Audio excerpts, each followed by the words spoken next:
Welcome back to our channel. Today we're going to teach you how to make a public profile on Snapchat. Let's get started. Click the Snapchat app. Great. Now go to Profile.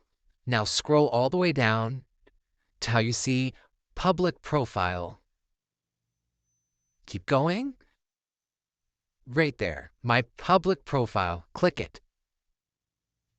Great. Now click Edit Profile. Now, this is going to be your public profile. So now you're going to put in information. You're going to tell them what your profile is about. Mine is about how to use your phone apps. So that's what I'm going to put. All right. Then, as you can see, you can turn your subscriber count on. People don't usually do that until they get up their subscribers.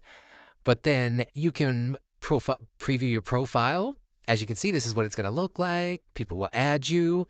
They will not be able to see what's on your Snapchat, just on what you put on your public profile. So then you go back. That's pretty much it. And that's where you find your public profile. And if this video helped you in any way, which I really hope it did, please like and subscribe, and I'll see you next time. Goodbye.